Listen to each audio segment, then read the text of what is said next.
Bueno, ¿cómo andan? Primero, bienvenidos. Esta es Casa Montesquieu. Esta es la sede de lo que el proyecto que estoy armando, se llama Ciudadano del Futuro.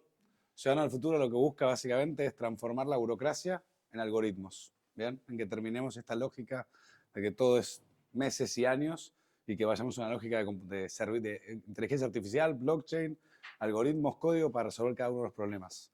Le doy algunos ejemplos porque creo que lo importante acá es que gran parte de los problemas que tenemos que resolver tienen modelo de negocio. ¿Bien? Para habilitar un local tardamos meses, años, ¿bien? Acá en San Isidro se tarda un montón. Lo que estamos haciendo son protocolos donde cualquier aplicación se va a poder conectar, enviar la información a la ciudad y tener en el momento la habilitación de ese local. Donde los barrenderos podemos pensar con una lógica API, Rappi, pedido ya, así como pedimos una moto, que la ciudad pueda pedir barrenderos automáticamente por protocolos, que la publicidad, toda la publicidad que hay en la vía pública, tanto sea, digamos, de cartelería o de locales, se pueda gestionar por una aplicación, que sea una o muchas aplicaciones. En definitiva, es que haya muchas aplicaciones, que el usuario decida cuál es la aplicación que más le gusta y que cualquiera de ellas pueda hablar con el Estado. Entonces, que la ciudad no tenga que sacar una licitación para decir esta es la mejor aplicación para, porque no lo va a hacer bien, nunca lo hizo bien, no va a pasar, sino que va a cambiar su lógica y va a decir, a mí me tienen que mandar las cosas de esta manera. Procesamos en línea con inteligencia artificial y otras herramientas y en el momento la ciudad responde. Lo estamos haciendo de una manera escalable porque entendemos que todas las ciudades tienen exactamente los mismos problemas, como esos, como estacionamiento. Si cada ciudad usted tiene que bajar una aplicación distinta de estacionamiento. Lo que estamos haciendo es un modelo donde la ciudad te dice cuáles son los lugares para estacionar, qué precio tienen y cualquier aplicación se puede conectar. Entonces empecemos a pensar ahí que puede venir alguien y decirte, che, yo te hago un descuento por estacionar y venir a comprar a mi local, o si compras con mi tarjeta del banco X, tenés el estacionamiento con un beneficio, lo que fuera. Y así con cada uno de los problemas que tenemos, podemos hacer se puede objetivamente hacer un modelo de negocio que le beneficie al Estado y que le beneficie a los ciudadanos en definitiva, que son los que sufren, los que sufrimos todo este problema. Tenemos recontra lo que hay político. Ramón, trabajo hace 20 años con Ramón, el nuevo intendente de San Isidro, y está convencido que este es el camino. Lo venimos trabajando ya hace muchos años. Esto de cambiar un poco el mindset y que no sea el Estado que trata de solucionar cosas que no puede, sino que el Estado implemente y los privados sean startups, corpos y aplicaciones sean los que hacen las soluciones. Y el Estado no tenga que elegir una puntual, sino que todas sean válidas, que cumplan con los requisitos, como funciona este nuevo mundo. Así que estos ciudadanos, esta es nuestra casa, Casa Montesquieu, que es para hacer todo este tipo de eventos, networkings, trabajar juntos, trabajar, empezar problemas. Estamos arrancando ahí, estamos armando una sala de Twitch y de podcast. Estamos haciendo reuniones semanales de brainstorming de distintos temas y cada uno de los problemas que tenemos por vivir en comunidad, en definitiva, pues los problemas son esos, sin importar cómo hoy lo soluciona el Estado. Es como que no importa cómo lo hacen hoy, no estaría funcionando. Vamos a hacerlo, vamos a pensarlo de cómo debería funcionar eso en el año 2050. Y de ahí lo empezamos a traer por acá y nos damos cuenta que de repente en 2 años vamos a poder cambiar un montón de cosas. Así que eso por mi parte, muchas gracias. Gracias. Bueno, yo soy Luis, Lucía y Dolores, los tres somos socios de TCA, Tanera Casañe. Gracias, Diego, y por invitarnos, a Squads, por invitarnos también a charlar un poco de innovación abierta. Acá hay gente que seguramente la tenga más clara que nosotros en el concepto de innovar adentro de corporaciones. Nosotros estamos dentro de un estudio, pero asesoramos a muchas startups en lo que es el proceso de funding, asesoramos a fondos en el armado de fondos y asesoramos a corporaciones a la hora de armar sus vehículos de inversión para canalizar parte de sus programas de innovación abierta.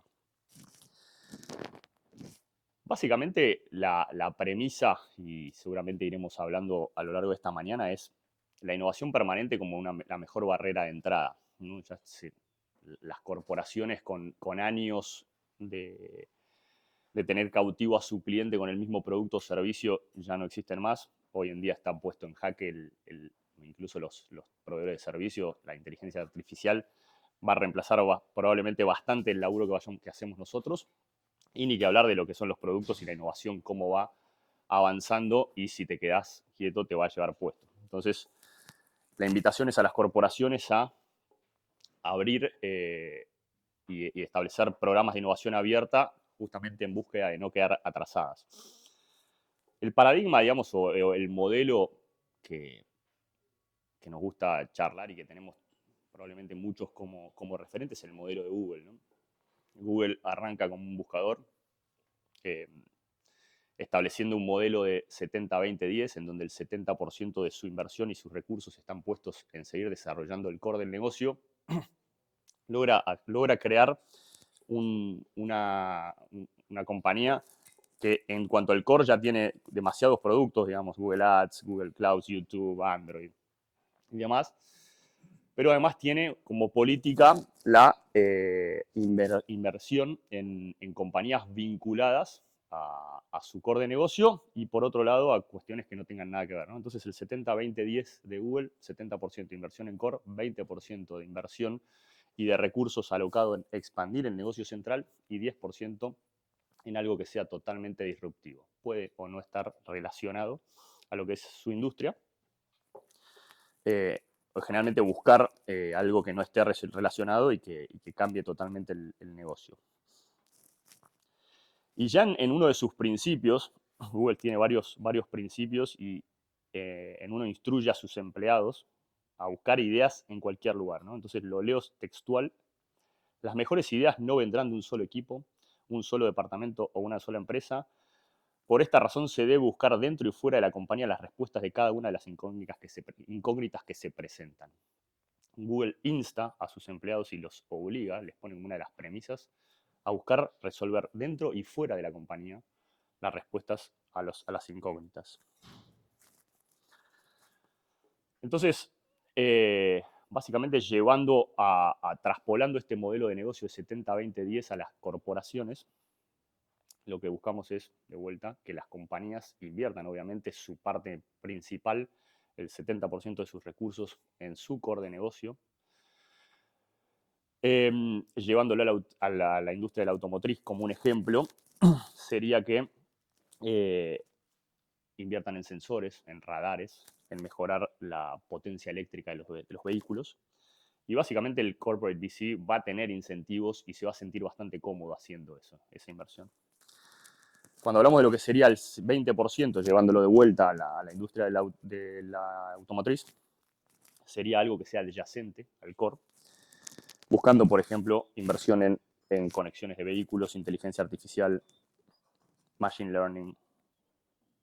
Y cuando vamos en algo que ya es totalmente disruptivo, algo que no tiene nada que ver, podríamos pensar que la industria automotriz debería o podría invertir en computación cuántica, pensando en cómo resolver, por ejemplo, los temas de tráfico, ¿no? Entonces, esa es un poco la invitación a seguir el modelo Google.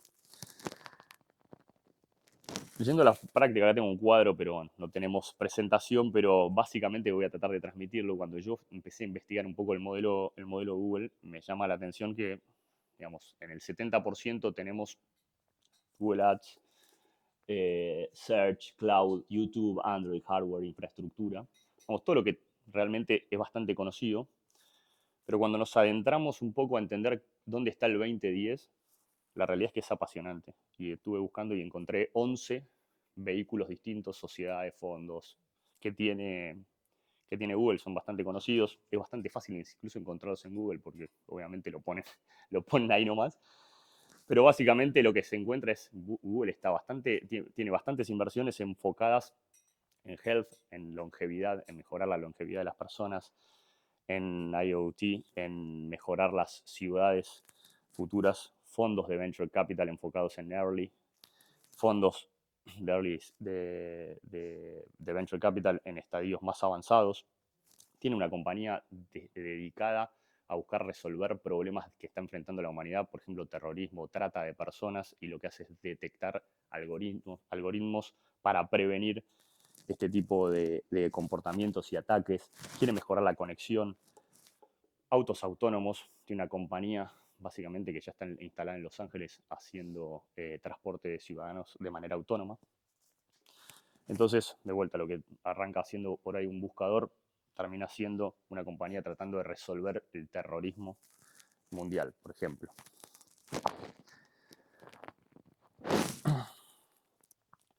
Si tenemos que hablar puntualmente de las herramientas que vemos que utilizan las corporaciones, podríamos distribuirlo en 3 estadios: estadios muy tempranos y etapa más de desarrollo y expansión. En estadios muy tempranos, los famosos Challenge Prize, los hackatones, que básicamente le ofrecen a los grupos de emprendedores la posibilidad de buscar resolver un problema. A veces presenta la temática de la corporación y a veces directamente abre el juego a que le presenten soluciones a potenciales problemas que los emprendedores creen que las corporaciones tienen. Generalmente son free equity a cambio de premios. En estadios tempranos, algunas corporaciones lo que hacen es incubar o acelerar o acelerar, dependiendo si actúan pre o post MVP. Generalmente sí toman equity en estos estadios. Y en etapas más de desarrollo, para ayudar a crecer a la compañía, ahí aparecen los CVCs, en donde sí se toma equity. Y algo que vemos súper importante y donde hemos asesorado es que generalmente, sobre todo cuando estás enfocado en el 70, la posibilidad de celebrar acuerdos comerciales que también potencien a la compañía, a la corporación y a la startup que está siendo invertida. Lo que vemos, digamos, en la práctica es que los estadios muy tempranos, los hackatones, está bueno el impacto que generan prensa, generan posicionamiento de la marca en la industria, pero muchas veces queda ahí el tema y la realidad es que no hay un seguimiento. Muchas veces no terminan siendo las compañías que se presentan ahí las más avanzadas en cuanto a resolver un problema. Genera un poco de miedo eso de ir a presentar una idea por un premio, así que hay mucho desincentivo. Entonces, por ahí incubadoras, aceleradoras y corporate VC terminan siendo herramientas que bien utilizadas pueden ser más amistosas y atraer un poco más a los buenos proyectos, a las buenas compañías.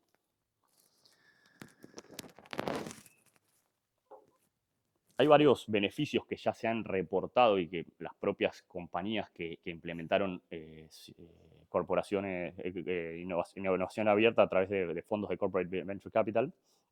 Y básicamente las mejoras se dan en 5 planos: financieras, estratégicas, culturales, tecnológicas y lo que es ambiente laboral. Muchas de las corporaciones reportaron eficiencia en las operaciones, aumento de revenue, mayores y mejores productos, incremento de acceso al mercado de capitales en lo que es lo financiero. Estratégicas han mejorado en la velocidad de innovación, mejoras en el acceso al talento y en el posicionamiento del branding de la marca, el posicionamiento de la marca.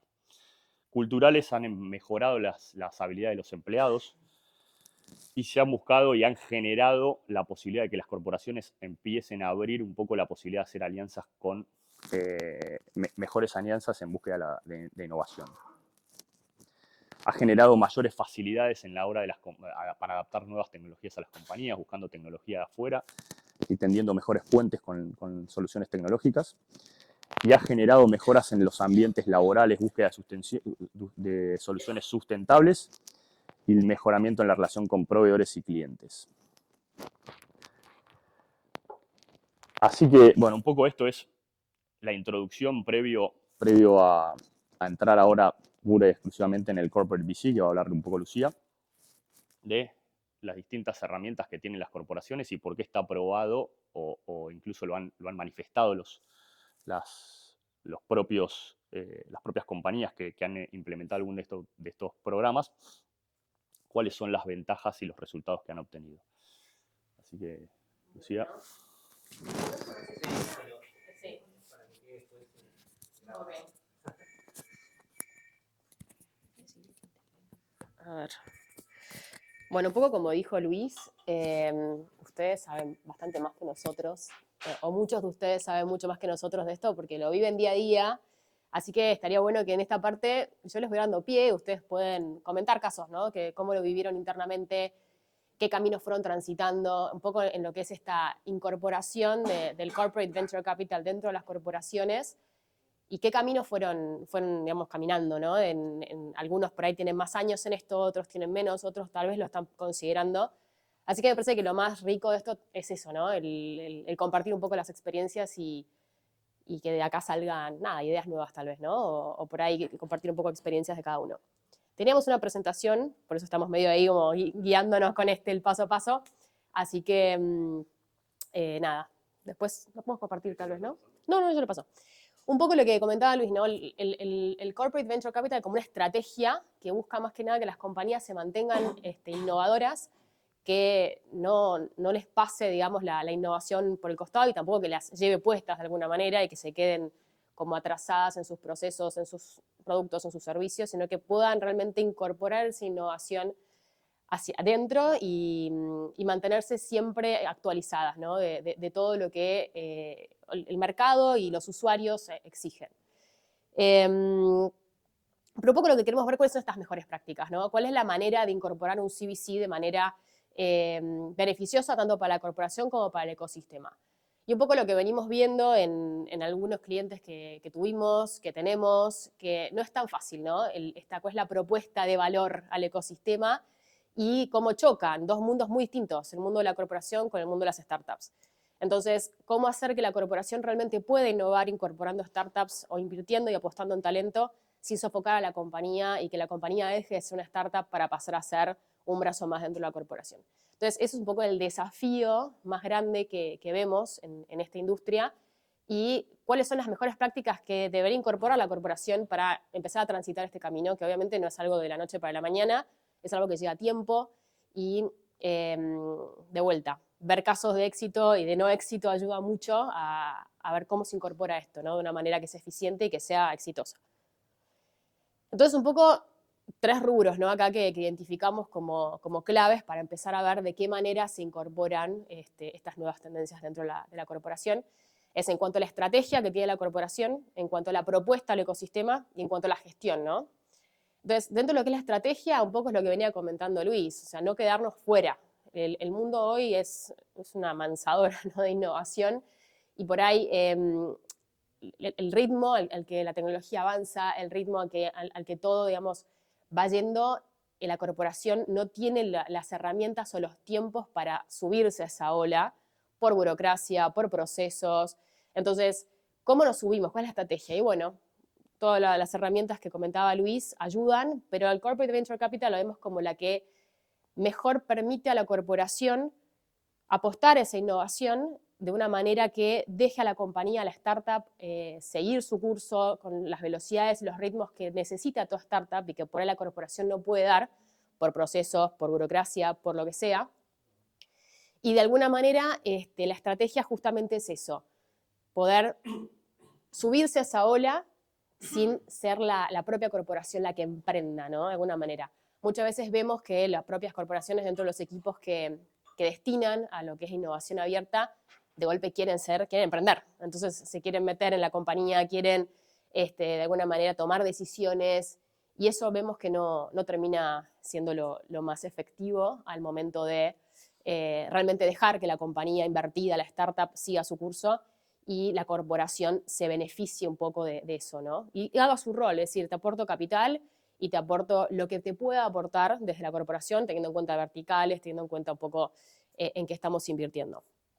Verlo realmente también como una estrategia a largo plazo, ¿no? No es que invierto en startups y espero tener un retorno de acá a 2 años, sino que realmente son estrategias a largo plazo y la corporación tiene que entenderlo como tal. Porque estamos hablando de Corporate Venture Capital, el horizonte, digamos, de retorno es mucho más largo. Y por ahí el retorno en este tipo de compañías no viene tanto por las X's que haga del capital invertido, que también pueden venir, pero más que nada por cuál es la innovación, el retorno en innovación que tengo dentro de la corporación. Entonces, un poco en cuanto a la estrategia es eso, ¿no? Verlo realmente como una inversión a largo plazo, como subirse a una innovación que va a realizar la compañía invertida y de alguna manera eso volverá, pero no querer meterme de lleno, digamos, en remangarme y meterme, ¿no? Dentro de lo que es el Corporate Venture Capital. Hay otros modelos que sí requieren un poco más de hands-on en el negocio, pero bueno, es otro tipo de modelo, no es el que estamos hoy trayendo acá. Después, en cuanto a lo que es la propuesta al ecosistema emprendedor. Algo que es re importante acá es cuál es la impronta que tiene el CVC, o sea, el Corporate Venture Capital de una corporación. ¿Cuál es la propuesta al ecosistema? Concretamente hablando, tiene que ser transparente, perdurable.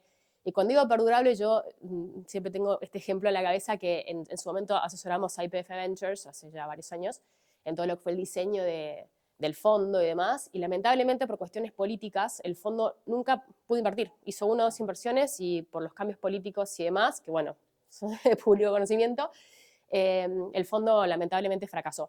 Entonces, no es una estrategia perdurable. Depende mucho de quién esté manejando detrás los hilos de todo para que el fondo perdure. Entonces, la propuesta, y además en el momento que se lanzó, fueron pompas y circunstancias, evento de lanzamiento, un montón de energía y recursos invertidos en eso que lamentablemente después no perduró. Entonces, una estrategia que sea clara, transparente y perdurable en el tiempo. Después también un tema es la marca, ¿no?, de la corporación. La marca de la corporación un poco en el ecosistema emprendedor da más miedo que otra cosa. Entonces, ¿creamos una marca nueva para esto? O nos apalancamos en lo que es la marca de la corporación. Es algo para pensar, ¿no? Lo tiro acá. Algunos corporate venture capitals incorporan la marca, otros deciden ponerles otro nombre directamente al vehículo y al fondo. Pero bueno, estrategia marketing, ¿no? Fundamental. Y después, entender que es realmente una inversión en venture capital, no es una inversión en private equity. No podemos tomar participaciones mayoritarias, no poder pretender hacerlo por tickets chicos, porque la realidad es que dentro de lo que es la tesis de inversión, generalmente los CVCs o lo recomendable es que pongan tickets más chicos, entre $50.000 y $250.000, al menos al principio, y que sean coinversores, ¿no? Que no lideren, que sean co-leads, o co-leads o coinversores, ¿no? Pero que se apalanquen también o que se apoyen en otros fondos de venture capital, con por ahí más equipo, más trayectoria, que ven todo el tiempo proyectos de estas características y se beneficien un poco de eso, ¿no? Del venture capital tradicional, no del corporate venture capital, sino del venture capital que está constantemente viendo esto, monitorando esto. Bueno, ya identificaron proyectos que están buenos, coinvierto. Un poco esa es la estrategia que vemos como más sana, ¿no?, dentro de lo que es un corporate venture capital.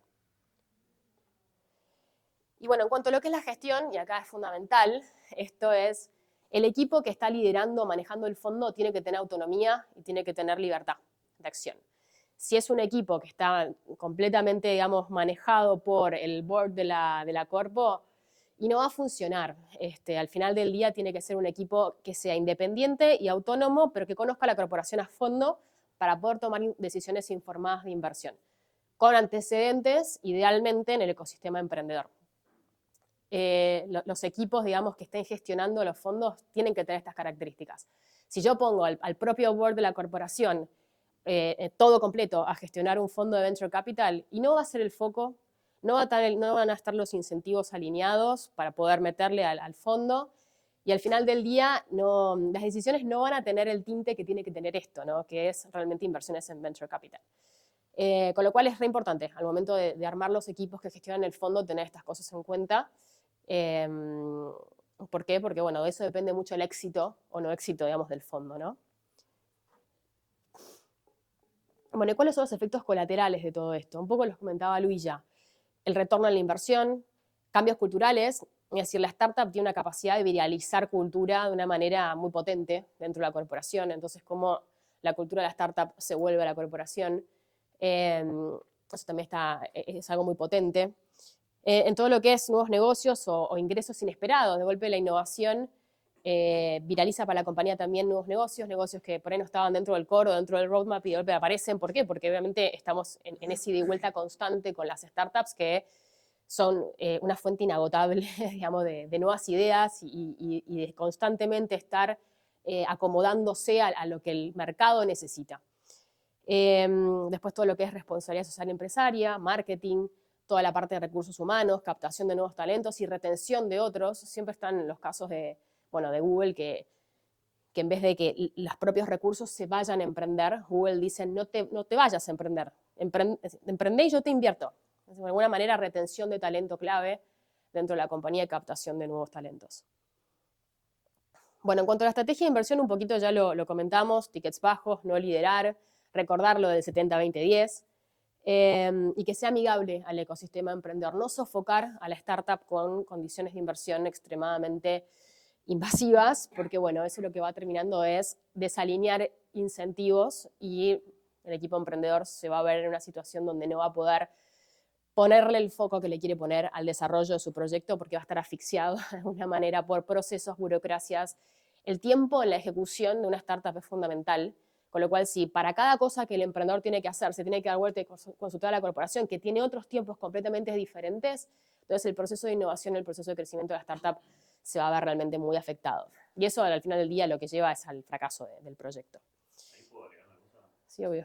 Nosotros vemos mucho que las buenas startups compiten, perdón, los fondos compiten por las buenas startups. Y la realidad es que si un corporate VC le tira toda la burocracia a la startup, probablemente se quede o pierda la posibilidad de invertir en las mejores. Generalmente los fondos de venture capital son bastante friendly, no, más allá de la negociación en cuanto a equity económica financiera, la negociación de lo que hace el governance de la compañía, suelen entender muy bien los venture capital que le tienen que dejar la total autonomía, digamos, apuestan a lo que es el equipo y que va a llevar adelante ese negocio.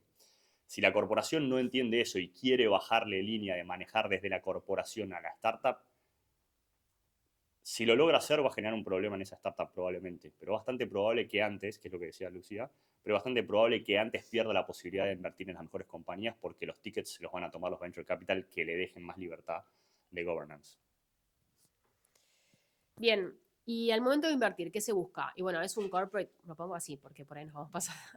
Como es un corporate venture capital, justamente está compitiendo o co-invirtiendo, pero yo no lo veo como una competencia al final del día. La idea justamente es que el ecosistema sea colaborativo, es decir, que todos podamos invertir en las startups que necesitan el capital y el financiamiento para crecer y que son las que están desarrollando y trayendo las soluciones del futuro, ¿no? Un poco eso es lo que siempre se busca o se ve o se quiere generar en el ecosistema. Entonces, en algún punto es que deberían ver los corporate venture capitals y lo mismo que ven los fondos de VC, ¿no? Foco en el equipo, ideas hay muchas y muy probablemente las ideas sean parecidas en algunos casos porque muchos implementamos o quieren implementar lo mismo, pero bueno, ¿cuál es la diferencia que estás trayendo? ¿Cuál es tu valor agregado en esto? ¿Cuál es tu equipo? ¿Cómo es tu equipo que va a ser el que ejecute esta idea de una manera mejor por ahí al que está al lado? Sinergia, ¿cuál es la sinergia entre los socios fundadores y los inversores que por ahí ya estén dentro de la compañía? Porque muchas veces los corporate venture capitals invierten en compañías ya fondeadas, en otros estadios.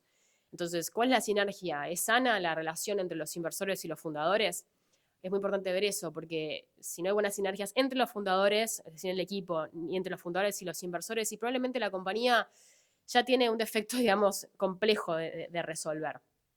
Que no significa que no lo pueda resolver, pero bueno, ya nos metemos en una compañía que, bueno, tiene algún temita a mirar, ¿no? Ya levanta una alarma. Después, ¿cuál es la necesidad de capital que tiene este proyecto para crecer? ¿Es una necesidad de capital monstruosa o es más baja? Es decir, cómo el equipo fundador está presentando, ¿no?, el plan de crecimiento y de fondeo de esta compañía. Con la inversión que vamos a hacer en estadio, digamos, ¿a dónde llegan? ¿Hay un MVP? ¿No hay un MVP? ¿Ya tienen clientes? ¿Tienen tracción? ¿Cuál es el mercado? ¿Analizaron su competencia? Un poco, todos estos temas son temas que ven los fondos de VC y que también los fondos de corporate VC deberían mirar también, ¿no? Y obviamente el fondo de corporate venture capital le agrega un tinte más. ¿Cuál es la innovación que estoy buscando con invertir en esta compañía? ¿Qué es lo que le va a devolver a la corporación? ¿O de qué manera apalancamos el negocio core de la corporación de vuelta, 70-20-10, ¿no? Así que bueno, un poco esto es lo que generalmente se ve al momento de invertir. Y bueno, ¿qué casos de éxito o qué casos de corporate venture capital tenemos en Argentina y en la región? Y son muchos. Tenemos Merifund, Sancor Seguros, Concites, que ahora vamos a comentar algunas cositas que estuvimos charlando en el desayuno. Está Bioceres, Vima, Galicia, Macro, el Vind, Eclos, Coca-Cola, Swiss Medical. Como verán, hay un montón de corporaciones que apostaron a esto y que incorporaron fondos de venture capital dentro de sus propias estructuras, algunas con más trayectoria, otras con menos, algunas con más obstáculos y más aprendizaje en el camino, otras por ahí ya de entrada aprendieron por ahí de otras corporaciones que lo hicieron y tomaron lo bueno, dejaron lo malo. Pero bueno, de alguna manera esto es un camino que se transita y cada corporación hace su propio camino. Entonces, ¿por qué? Porque cada corporación es diferente. Al final del día tiene por ahí sistemas de toma de decisiones internos distintos, algunas son más ágiles, otros son más lentos.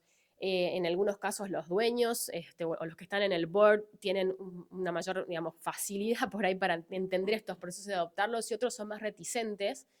Bueno, depende de un montón de factores, ¿no?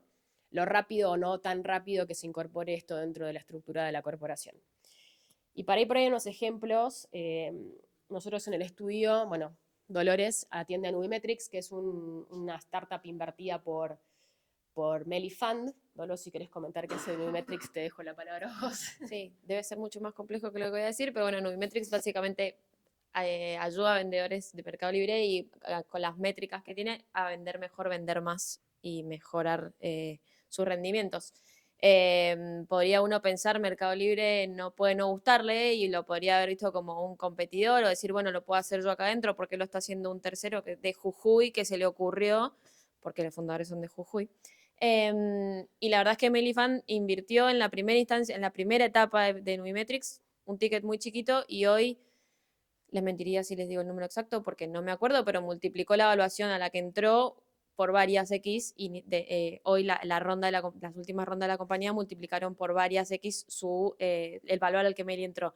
El día que esa compañía se venda, Meli va a tener un retorno por lo que puso en su inicialmente, pero además le sirvió a Mercado Libre porque Nubimetrics hizo que sus vendedores vendieran más y mejor. Entonces, ves por los dos lados cómo se potenció. No solo puso un ticket chiquito a una compañía que dijo, puede servirme, sino que a la vez potenció su propio negocio. Tenés la corporación, Mercado Libre, sí, beneficiada, y por otro lado el fondo con una inversión que puede resultar muy exitosa el día que haya un éxito. Todavía no hay un éxito, claramente. Para potenciarlo de... Toma, Diego. Así que ha grabado tu soy con Juan Collado el primer inversor en Nubimetrics. Invertimos cuando era una idea y personalmente mi inversión se multiplicó por 20, pero lo que es el caso que Dole estaba mencionando de Mercado Libre, no me acuerdo que Mercado Libre utilizaba la plataforma de Nubimetrics para que sus vendedores salgan a vender publicidad, más vinculación con los power sellers. A pesar de que Mercado Libre la tenía, utilizaba la otra porque potenciaba muchísimo más la información y los fundamentos de por qué utilizar la plataforma como herramienta, Mercado Libre concretamente. Y gracias por traer el caso. No, me pareció un caso muy claro para esto porque o sea, la verdad es que no. Todo espontáneo. No, pero es un caso claro en el que Mercado Libre podría haber dicho apagar esa plataforma, porque la verdad es que Nubimetrics estaba sobre la plataforma de Mercado Libre y si Mercado Libre no hubiese funcionado, y Mercado Libre lo vio, lo potenció y hizo crecer, o sea, vio la oportunidad de los dos lados. Entonces, un caso, bueno, y acá tienen el número concreto, que yo no lo quería decir porque iba a mentir, porque no me acordaba. Acá lo tienen, bueno, el caso puntual, podemos proyectarlo, debe ser muy similar en el caso de Mercado Libre. Bueno, súper interesante esto. Y otro de los casos que teníamos dando vueltas y que lo comentamos con Eugenia, y ahora le voy a pasar un poco la palabra a ella para que cuente también la experiencia dentro de lo que fue el grupo Sancor Seguros. Sancor Seguros viene desde hace tiempo ya transitando el camino de lo que es la innovación dentro de la corporación. Nosotros en el estudio teníamos como cliente a LAD, que es Llamando al Doctor, que es una plataforma de telemedicina. Y LAD fue invertida desde Sancor Seguros, digamos, desde lo que es la corporación hace ya muchos años, cuando también ya existía CITES, que es de alguna manera el company builder de Sancor Seguros. Y tiempo después, ya hace 3-4 años, que se crea Sancor Ventures, ¿no? El CVC de Sancor Seguros. Entonces ahí como vemos todas las etapas, ¿no? de lo que es la incorporación de la innovación dentro de la corporación. En el caso de Llamando al Doctor es un caso bastante como paradigmático, si se quiere, o lo vemos así. ¿Por qué? Porque fue una inversión hecha desde la corporación por Sancor Seguros y por otro grande, digamos, de la industria de lo que es la salud. Y fue una inversión realmente que no fue tan de venture capital, ¿no? Se le quiso dar un tinte de venture capital, pero no lo era porque ambas inversores, corporaciones, tomaron una participación muy alta en la compañía. El proceso de toma de decisiones en la compañía era complejo, digamos, la fundadora, si bien ella aceptó las condiciones de inversión y está bien, y es parte, digamos, de las reglas de juego, después en el camino aprendió mucho de eso, es decir, bueno, cada decisión que quería tomar en cuanto a lo que era el negocio era difícil, pero tenía que consultar mucho, ¿no? Con quienes estaban detrás. Y ahora le doy un poco la palabra a Euge para que nos cuente, si querés, cuál fue la experiencia también desde Sancor y bueno, cómo ahora están ellos haciéndolo distinto desde Sancor Ventures con una impronta mucho más de VC en las inversiones. Y después está CITES, que ya es más un modelo de company builder, donde la inversión es mucho más hands-on, CITES tiene laboratorio, tienen mucha infraestructura que ofrecen las startups también. Entonces, bueno, distintos modelos donde la corporación fue incorporando a lo largo del tiempo y fue haciendo camino al andar, ¿no? En un montón de cosas. Y me parece que si querés comentar algo, es el momento. Bueno, Cris, no te puedo pasar el micrófono. Si cualquier cosa me querés agregar. Bueno, no, sí, el grupo. No, voy agregando ahí en tu exposición. Digamos, el grupo Sancor Seguros ya viene hace muchos años, yo no sé la cantidad de años que viene transitando el camino de la innovación. Luego de la innovación corporativa, luego hace 10 años ya tiene a CITES, que es una company builder de Deep Tech, específicamente con un modelo, digamos, así en resumen lo que comentaste. Luego también tiene otro brazo de innovación que es Sancor Impulsa, que es una aceleradora, sí con foco más en impacto. Y luego, digamos, como los terceros más jovencitos somos nosotros, que somos el Corporate Venture Capital. En el caso particular de LAD fue invertida dentro de la corporación, digamos, como un ejemplo de innovación corporativa, donde, digamos, como decíamos, el grupo venía transitando este camino y no es la primera y la única en la que ha invertido como una forma de atraer la innovación dentro del grupo, particularmente para una línea de negocios en ese caso. Luego sí, ya hace unos años nosotros empezamos como desde Ventures a involucrarnos con LAD, tratando de esto, de un poco de ayudarlos y de ver qué podíamos colaborar para que ellos también, digamos, salieran de alguna forma de la dependencia del grupo. Y sí nosotros, por eso ahora tenemos vinculación con ellos, y más que nada esto, o sea, tratando de que ellos de que generen sus propios negocios fuera del grupo, de que crezcan, de darles un poco, digamos, nuestro apoyo, digamos, si bien no la invertimos nosotros desde Ventures, darle nuestro apoyo en lo que podamos y potenciarlos desde nuestro lugar. Así que en nuestra experiencia, y bueno, ya sí desde Ventures tenemos otras 3 startups invertidas bien bajo un modelo de Venture Capital, Corporate Venture Capital, con todo lo que vienen también hablando y lo que trae, digamos, la corporación por detrás, más allá de la inversión financiera.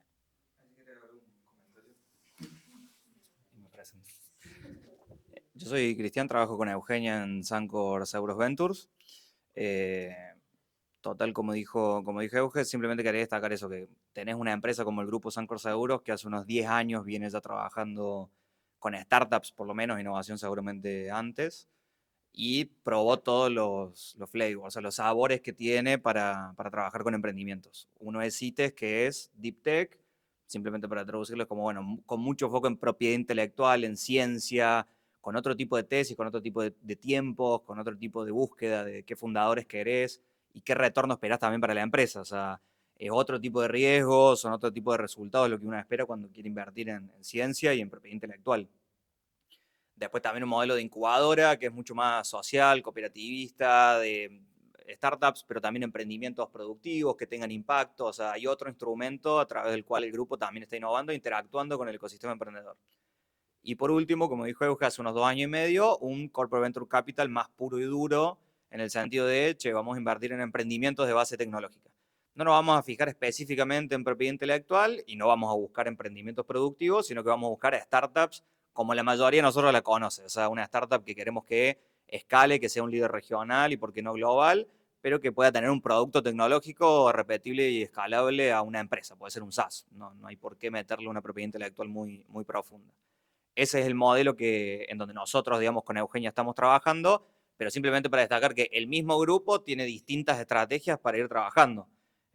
Así como también sigue habiendo algunas inversiones directamente desde el corporate cuando son por demás estratégicas o cuando hay mucha sinergia con algún negocio.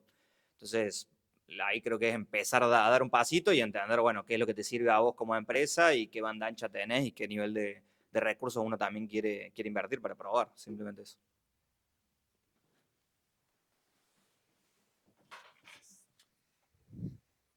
Espectacular, gracias a ambos por compartir esto. Me parece que es como un muy buen resumen de todo lo que venimos hablando hasta ahora, ¿no? Tanto de lo que son las estrategias para incorporar innovación dentro de la corporación, que como vimos son de muchas maneras, y un poco el foco de que queríamos hoy ponerle al Corporate Venture Capital, como aquella por ahí donde la corporación ya da un paso más, ¿no?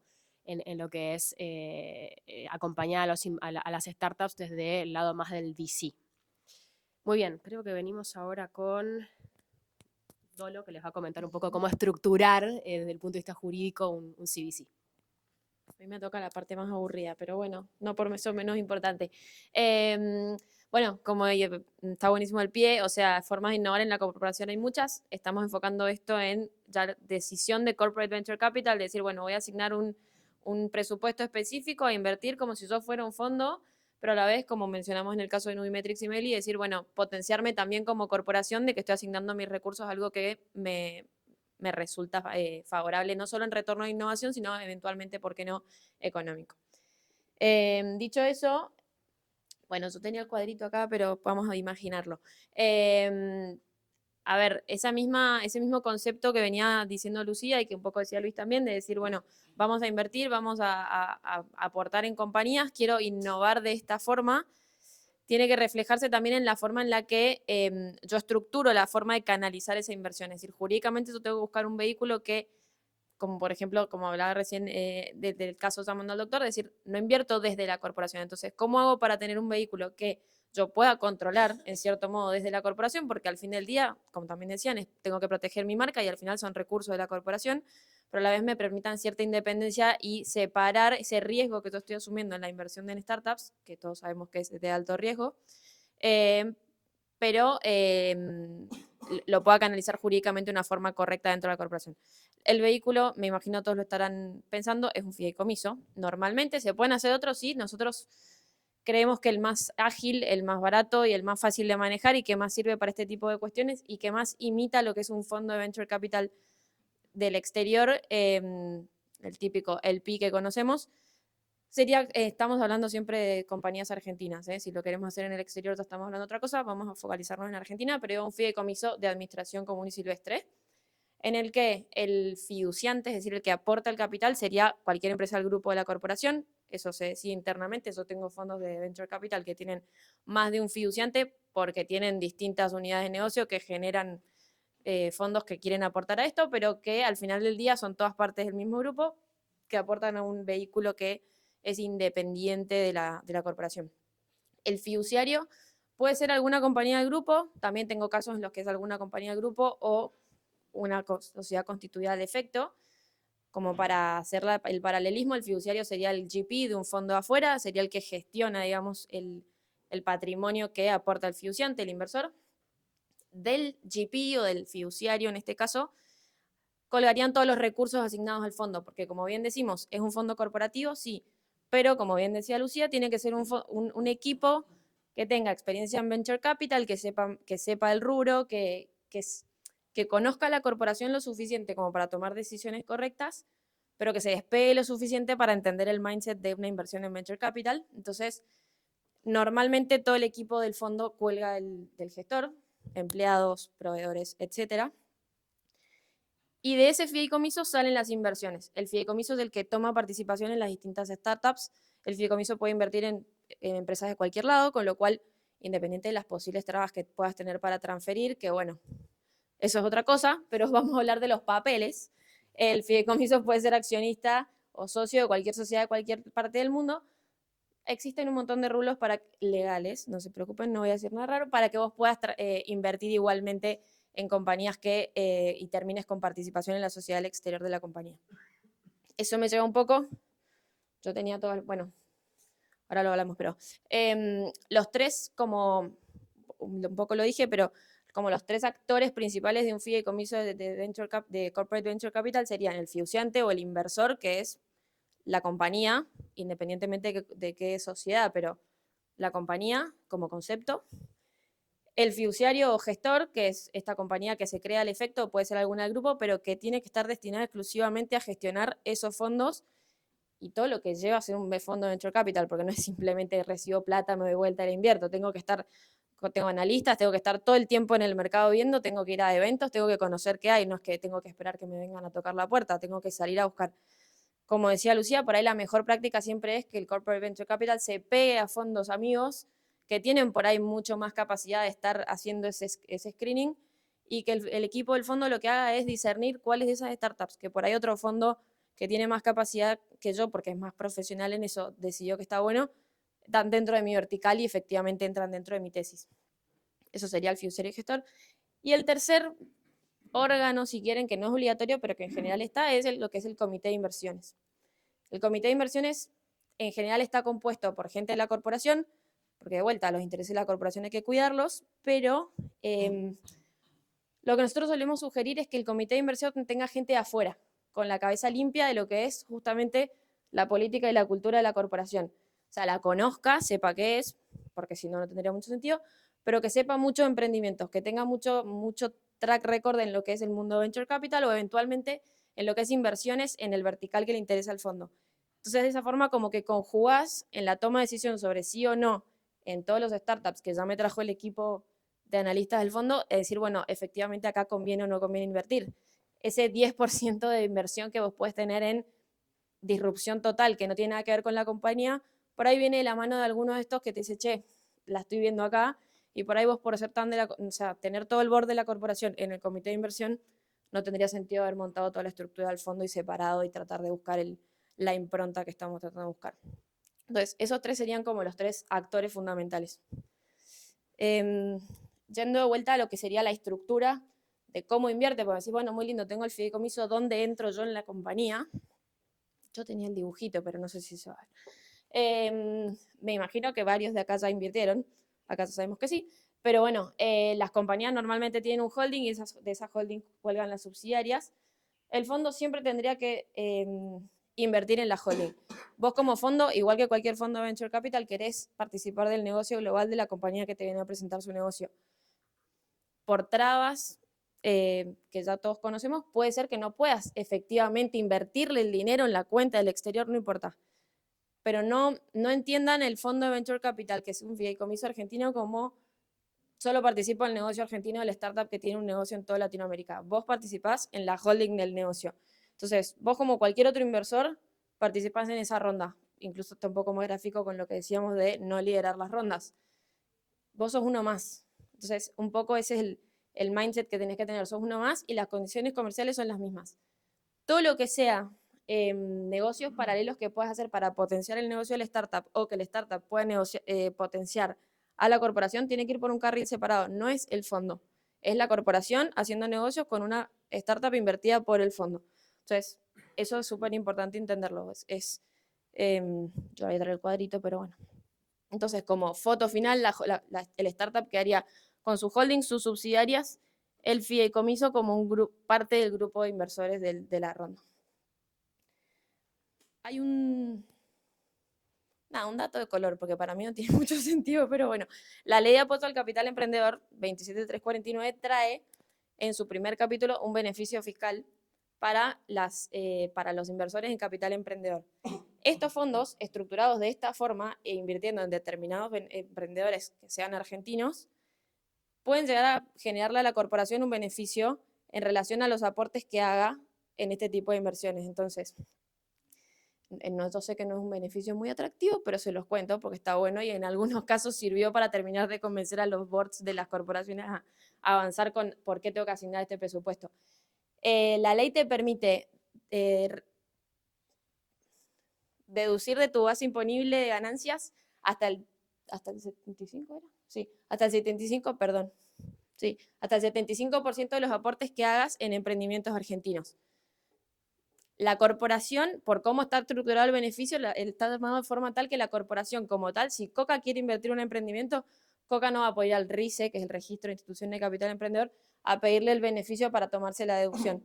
Tiene que comprobar que lo hizo a través de un vehículo que está destinado exclusivamente a inversión en startups, a inversión en capital emprendedor. Entonces, este fondo, por eso yo aclaraba la necesidad de, más allá de que es sano, porque todo lo que venimos hablando, a efectos de, si querés hacer ese numerito, decir, bueno, es un incentivo más, tu inversión tiene que ser exclusiva en emprendimientos argentinos, que sea para capitalización, se mantenga por 2 años, entonces, por cómo está, o sea, si estructurás el fondo de la forma en que lo venimos charlando, vos incluso para la corporación tenés una posibilidad de bajar tu base imponible de ganancias. Termina siendo bastante poco el número, vamos a decirlo, vamos a lograr, espero que en algún momento lo suban, pero es hasta el 75% de los aportes puedes deducir de tu base imponible hasta el 10% en cada ejercicio fiscal y lo puedes tomar por los siguientes 5 ejercicios fiscales desde que hiciste el aporte. Hay que hacer un papelerío, pero bueno, es un dato que está bueno tenerlo en cuenta. Probablemente uno de los motivos por los cuales no es tan atractivo, o no fue estos años, por la inflación también. Claro, porque es en pesos y te tomás el beneficio un año o hasta 5 años después. Entonces, eso puede haber generado ciertos desincentivos. Se supone que en algún momento se va a modificar. No lo sabemos. Pero bueno, es un dato a tener en cuenta. Vi boards de corporaciones tomar la decisión porque vieron beneficio fiscal, ni se fijaron qué beneficio era y lo aprobaron. Después, bueno, se dieron cuenta que no estaba tan bueno.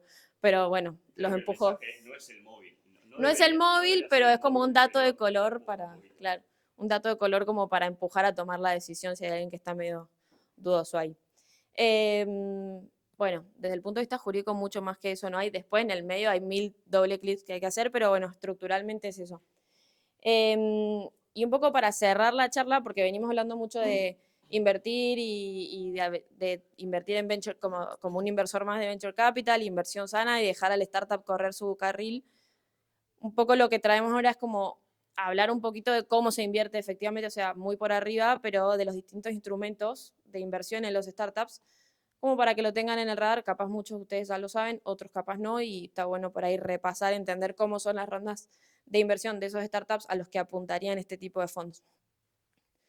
Bueno, no tiene mucho sentido el cuadro porque no deben ver nada, pero bueno, básicamente todos sabemos que el ciclo de financiamiento de los startups corre mucho con su estadio de crecimiento. Normalmente el mayor requerimiento de capital es cuando la startup menos rentable es, porque tiene que crecer y tiene el burn rate más alto.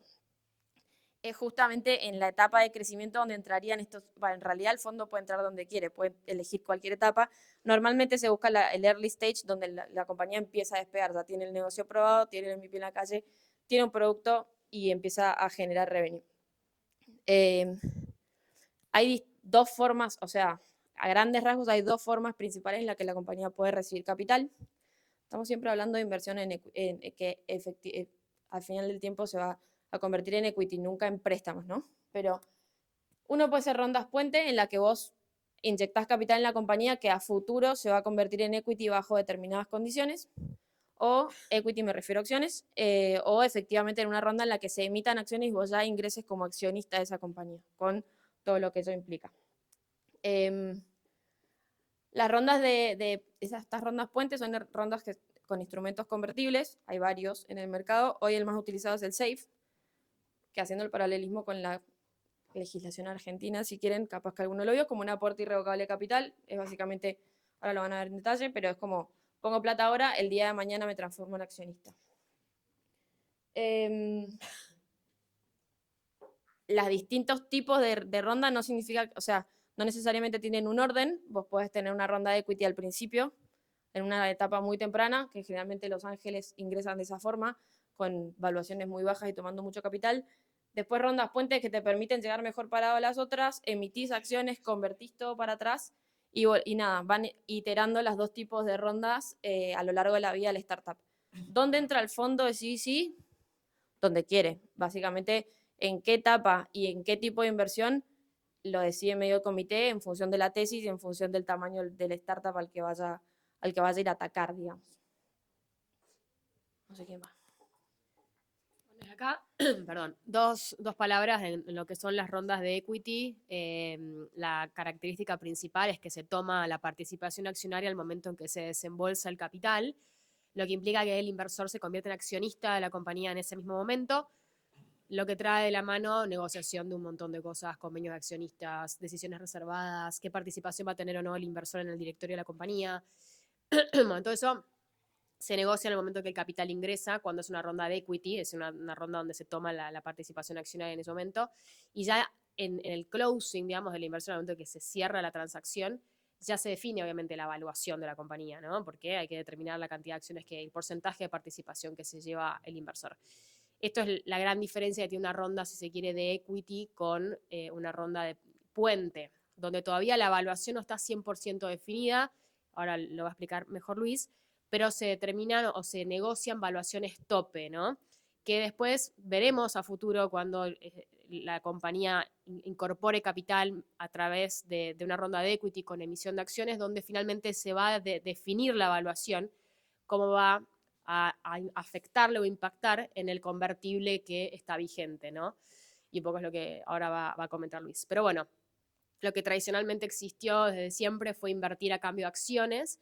Los instrumentos convertibles fueron una tendencia que se incorporó en el mercado hace ya varios años y fueron iterando con el correr de los años, desde un préstamo convertible, que eran las famosas notas convertibles, hasta lo que es el SAFE, que hoy es el instrumento, el Simple Agreement for Future Equity, que es el instrumento hoy que más utiliza la industria. Y el SAFE también fue mutando, ¿no? En cómo se negociaba, si se quiere, principalmente esta evaluación tope. Si es una evaluación pre-money o si es una evaluación post-money. Hoy el SAFE que más utiliza la industria es el SAFE post-money. Pero bueno, le dejo la palabra a Luis que va a explicar un poco más esto. Creo que está bueno, digamos, que las corporaciones empiecen a adoptar, digo, creo que el cambio del paradigma es, históricamente estuvieron acostumbrados a tomar equity. Creo que el SAFE puede generarle cierta incomodidad, sobre todo al inicio, pero básicamente el SAFE en estadios tempranos es muy utilizado porque genera la ventaja de reducir costos de transacción. Muchas veces nos ha pasado a nosotros, y probablemente alguno lo haya vivido, que cuando aparece un deal de equity, las partes comercialmente se ponen de acuerdo, valuación tanto, te doy tantas acciones.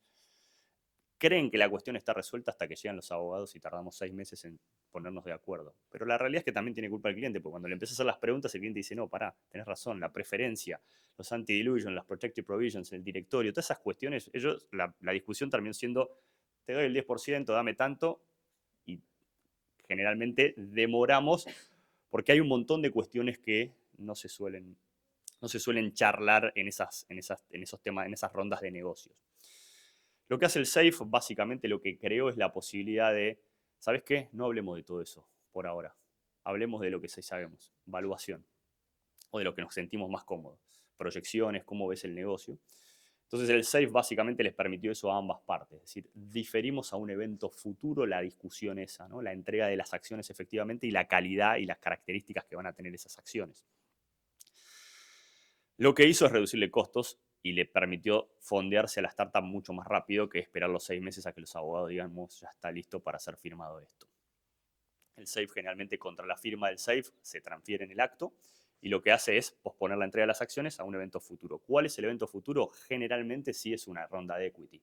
En algún momento vamos a tener que sentarnos con nuestros inversores, con los corporate VC con los founders, con otros fondos, todos sobre la mesa, generalmente liderados por el que está liderando esa ronda, pero los otros inversores con alguna voz y participación, a ver cómo son las acciones de aquellos inversores. Y el SAFE le garantiza al inversor que va a tener las mismas acciones que los inversores que lideren la siguiente ronda. Entonces decís, che, vamos a la discusión más adelante, yo te doy las mismas acciones del futuro, pero te las voy a dar capeadas a este precio. Así que básicamente esa es lo que trae el SAFE. Tiene un mecanismo de conversión o se le suele incorporar a pedido de, sobre todo en la TAM, a pedido de los inversores, algún horizonte de conversión si no llega a haber un equity round, incluyéndose un maturity date. Y muchas veces se le aplica también una tasa de un discount. ¿Qué sería el discount? Si la evaluación tope esta que fijamos, que pactamos en el momento cero, en el momento que estamos cerrando, en el futuro hay un down round o no hay un crecimiento esperado, vos me tenés que asegurar a mí, tenedor del SAFE, que al menos voy a tomar un descuento sobre ese precio, ¿no? Voy a tener la misma acción que le vas a dar a los inversores del equity round, pero me lo vas a dar con un descuento. Típicamente es un 20% de descuento, es decir, el precio por el cual canjeo mi SAFE en acciones es un 80% del precio que se termina dando en el equity round. Históricamente, inicialmente había un pre-money SAFE, documento creado por Y Combinator, digamos, súper difundido en la industria de Venture Capital, creado por un inversor, o sea que también es friendly para el inversor, para la startup también, porque le permite capitalizar o tomar los fondos rápidamente.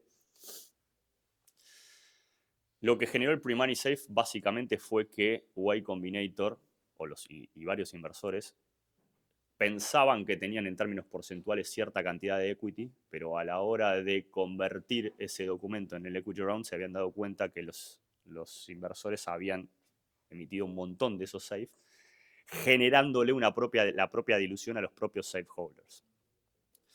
Y Combinator entonces lo viene a resolver diciendo, a mí no me importa, emití todos los SAFE que quieras, pero básicamente el equity en términos porcentuales mío va a ser un instante antes de la equity round, de la serie A típicamente, un porcentaje que va a estar dado por el monto de inversión dividido la evaluación post-money. Entonces de esta manera le da mucha visibilidad al inversor de cuál es el equity que va a tener. Facilita un poco el manejo del cap table a la startup. Le genera un poco de menos herramientas a la startup porque asumen toda la dilución esa que antes la diseminaban o la compartían con todos los safe holders, la asume ahora directamente la startup. Pero la realidad es que es el instrumento más utilizado hoy y aceptado por la industria, así que creo que es casi en la mayoría de los casos el que estamos utilizando. Por nuestra parte, no tenemos nada más para decir, pero si alguien tiene más para agregar o algo, si no, Diego, te cedo la palabra. Bueno, gracias a todos. Muchas gracias.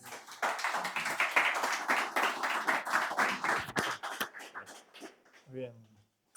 Hola. Bueno, después de tanta claridad, me tiemblan un poco las piernas de lo que voy a decir. Lo primero es, muchas gracias chicos por la presentación, por dar luz a esto que es tan importante en todo el ecosistema, no solamente los corporativos, sino como uno de los actores claves en que este ecosistema en Latinoamérica y en Argentina específicamente funcione, sinergice y hagamos más cosas juntos, donde la innovación fluya. Justamente por ese tema de innovación, esta semana tuvimos la iniciativa de empezar una Tech Week, que se llama Innovation Tech Week, y en donde nos pusimos el objetivo inicial de hacer 20 eventos, hay más de 50, muchos de las corporaciones nos han apoyado, sin ir más lejos, mencionaron a CITES y mañana hay un evento de invertir en Deep Tech, está también ECLOS apoyando y muchas corporaciones siendo panelistas en diversos eventos, así que me encanta que Buenos Aires, la segunda ciudad de la innovación y el emprendimiento en Latinoamérica, tenga su Tech Week, así que con todos los jugadores siendo parte de esto y complementando la experiencia Endeavor, que es quizás el evento más tradicional de emprendimiento e innovación histórico en Argentina y también atrayendo a gente de afuera como Jaime, que vino específicamente para este evento. Y después te voy a ceder la palabra para que cuentes un poco qué está pasando en la innovación en Perú y también con tu otro sombrero de inversionista VC. Yo tengo 24 años emprendiendo, emprendí 28 veces, cofundé aceleradora, incubadora, 2 company builders y muchas otras empresas. La mayoría de las veces me estrolé y fracasamos intentando crear innovación, intentando traer algo que no existía, o disrupción también en algún punto. Y encima, emprendiendo desde Santiago del Estero, desde Córdoba, doblemente complicado, pero también en un ecosistema totalmente desarticulado. Entonces, el único apoyo que encontré para agarrarme de algo fue Endeavor, por algún error en su sistema de selección, me eligieron emprendedor Endeavor en el 2009. Por otro error, en el sistema de ellos de mentorías, el primer mentor que tuve fue Manu Tanoira, que justamente me decía, loco, estructura tu empresa porque es un lío y esto no es apetecible para ningún inversor. Estamos hablando del año 2008, ¿no? Es impresionante todo lo que ha evolucionado el ecosistema, pero aún estamos en pañales, apenas arrancando. Si nos comparamos en términos de innovación y en términos de cómo la Corpo está trabajando con el ecosistema emprendedor, estamos 15 veces abajo que Estados Unidos, en términos de inversiones, en términos de porcentajes de corporaciones que trabajan con startups de alguna manera, invirtiendo, haciendo M&As, haciendo partnerships estratégicos, etcétera, etcétera. Quiere decir que aquí todavía falta mucho camino por recorrer, y no solamente con los sospechosos de siempre, ¿no? que son las empresas de telecomunicaciones, la de banca, seguros, etcétera, sino también el segundo y tercer layer de empresas más consolidadas, y que innovar es un problema del día a día. Saben hacer muy bien, y lo han venido haciendo durante muchos años, a lo que ellos se dedican, pero en el momento de traer o atraer innovación y talento y ese mindset, Santi hablaba al principio de la mentalidad. Eso es fundamental para no solamente no quedarse, sino no ser comido por competencia, que hoy no solamente es nacional, sino también regional y, por qué no, global. La inteligencia artificial es algo que nos va a pegar a todos, nos está pegando a todos, más o menos, pero se está cocinando software, tecnología, que impacte en la innovación, impacte en cada uno de los procesos, y el que no tiene la actitud de abrazar estos procesos de innovación, atraer mejor performance, atraer talento que busque velocidad en todos los procesos y eficiencia, bueno, creo que va a tener patas cortas eso, ¿no? En 10 años vamos a estar hablando de otras empresas las que mueven la economía. Ayer salí en un párrafo en El País, no sé por qué, por otro error en la editorial, me llamaron y me preguntaron, Nubank acaba de superar a Itaú en términos de evaluación. Decinos por qué. Le pregunté a ChatGPT, la respuesta no fue muy buena, entonces le dije 3 o 4 cosas. Primero, esto está sucediendo y cada vez más rápido. Se entiende, las startups entienden mucho mejor la necesidad de los usuarios. Segundo, está atacando un problema de lo que es inclusión financiera. Tiene una experiencia de usuario mucho más potente, práctica. Cada usuario nuevo de una cuenta de Nubank recibe un kit de bienvenida, transformando a esos clientes en influencers de Nubank, en este caso. Entonces, están sucediendo muchas cosas que para Latinoamérica quizás sea una sorpresa, salvo Mercado Libre, que ya creo que es la segunda empresa en términos de evaluación más importante de Latinoamérica. No hay muchos más que aparecen en los primeros lugares. En Estados Unidos, Amazon, Alphabet, que es Google, Meta, digo bien, Meta, me crucé con Beta. Meta son 3 de las pocas compañías, pero el top 10 están liderados por empresas basadas en tecnología. Entonces, esto es inevitable. Y esto es lo que tenemos que abrazar. Nosotros como emprendedores somos apenas un stakeholder, pero las corpos son otro stakeholder tan importante como los emprendedores. Son quienes potencian a la innovación, son los que abrazan la disrupción, son los que tienen quizás la mayor posibilidad de llegar al mercado mucho más rápido. Son reconocidos por su marca posicionada en el mercado, tienen mucha confianza, es un sello de garantía, tienen desarrollados canales que al emprendedor le cuesta muchísimo llegar. Creo que ahí hay una oportunidad no solamente para hacer inversión o M&As, sino también acompañar y apoyar a las empresas, invertidas o no. En definitiva, si todo eso sucede con mayor velocidad, los beneficiados somos los argentinos, los latinoamericanos. Que esa innovación trascienda implica que los usuarios van a ser los principales beneficiarios. Santi también mencionaba, imagínense los barrenderos siendo los rápidos, o los Uber o los pedidos ya. y que aquí está, conéctese el que quiera. Es una disrupción total, pero desde la mentalidad. Si el gobierno puede hacer eso, bueno, las corpos deberían ser más rápidos que los gobiernos y por supuesto hay una invitación a innovar haciéndola totalmente abierta. Creo que necesitamos esto para potenciar la Argentina, que hoy tienen una nueva oportunidad. Hablábamos con Jaime y con muchos otros amigos de Perú en Miami hace un mes, durante la Miami Tech Week, y nos decían, ¿cuándo vamos a Buenos Aires? Espectacular ir ahora, qué bueno lo de Milei.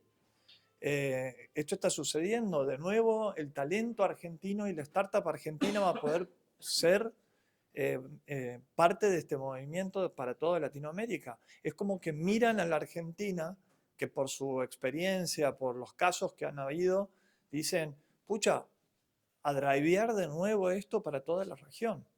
Entonces creo que es un compromiso que todos nosotros deberíamos tener para motorizarla. No es un tema de si la hago o no la hago, sino también la velocidad. Y es una oportunidad gigante, creo, para el lado de la corporación. Los chicos explicaron muy bien cada uno de las áreas en donde se impacta la innovación adentro de la corporación por un tema de posicionamiento, pero también por un tema de ustedes como áreas de innovación adentro de una corporación, de rendir cuentas de que la innovación es posible. Lucía decía, si piensan en CVC tenemos que pensar en inversiones a 10 años. Quizás hay otros modelos que aceleren un poquito más todo esto y creo, ya les voy a comentar un poquito más desde el lado de Squatch Ventures, la propuesta de valor alternativa al camino CVC y alternativa para las startups al camino totalmente bootstrapeado, que está muy bien y que son las pymes o futuras pymes y ojalá existan muchísimas más, pero que creemos que hay mucho espacio en el medio. En este proceso de salirme de un fondo que empezamos hace 3 años, Utopia, y empezar este nuevo company builder, Squatch Ventures, hablé con muchísimos corporativos y en realidad vi mucha preocupación porque el sentimiento en general, y esto es lo que yo entendí, ¿no? Y sin dar nombres, el sentimiento en general es que todavía se está demasiado lejos de un modelo que funcione verdaderamente como para aportar valor al core business del corporativo. Entonces, tiene que rendir cuentas hacia adentro. Alguien me dijo algo que me quedó grabado, quizás porque soy deportista, tenemos que empezar a hacer goles. ¿Cómo estamos trayendo esta innovación que le genera múltiplos a el core business? Imagínense una adquisición, voy a decir cualquier número, 10 millones de dólares, pero que le aporte no solamente una nueva capa de revenue, sino también valor al core. Seguramente puede ser por muchos X el retorno de la inversión. Me decían también, nos empiezan a ver como área de costo y no como área de inversión. Digo, wow, qué preocupante, ¿no? Que nos vean así. Nosotros siendo innovación no somos inversión. Raro, pero bueno, es algo que está sucediendo. Y también desde el lado de, como inversor VC, que hoy tengo que decir que fui, a pesar de que sigo siendo socio de Newtopia, pero me abrí y no estoy en la operación, era una relación muy incómoda que tenía como VC con los CVCs. Y les voy a decir por qué. El VC tiende, o por lo menos en el caso de Newtopia o VCs Early Stage, tiende a una inversión de 10 años que pueda multiplicar 100 o 200 veces el retorno de la inversión. Quiere que cada una de las empresas invertidas, al ser en estadios muy iniciales, les retornen el fondo directamente. ¿Ok? Ese es el modelo, ese es el playbook que muchas veces los emprendedores no lo entienden, pero no sé si las corporaciones lo entienden muy bien. Entonces, si una empresa de las cuales hemos invertido en valuaciones de menos de 10 millones de dólares se sale o hace un M&A por 50 millones de dólares, es prácticamente un fracaso, porque no le devuelve los suficientes múltiplos y no cumple con la tesis que tiene el fondo de inversión. Yo, que me encargaba del managing partner, digamos, que acompañaba el portfolio, les hacía intros con fondos de inversiones y con algunos CVCs. ¿Por qué digo algunos? Porque venían claramente otros CVCs y decían, mira, yo voy a invertir en esta empresa, pero te lo digo bien en claro, si puedo comprarla en un año, la voy a comprar. Entonces, intereses totalmente desalineados en lo que sentía.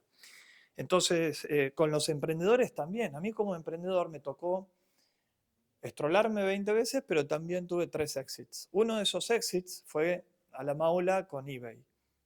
Empezamos y en un viaje en Endeavor en el 2010, hace una década y media, estábamos en Silicon Valley, conocí a la gente de eBay, a la Maula tenía 3 veces y 5.000 visitas por mes.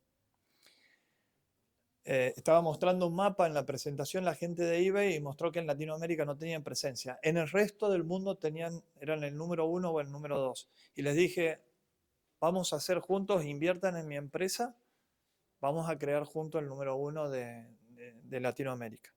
Se me mataron de risa. O sea, esperaban que les dijera, tenemos una cantidad enorme de usuarios y demás. Teníamos 5.000 visitas. Todos los meses les mandaba reportes de inversión, que me parece que es una condición muy importante como emprendedor. La transparencia, la cercanía y la claridad, el profesionalismo.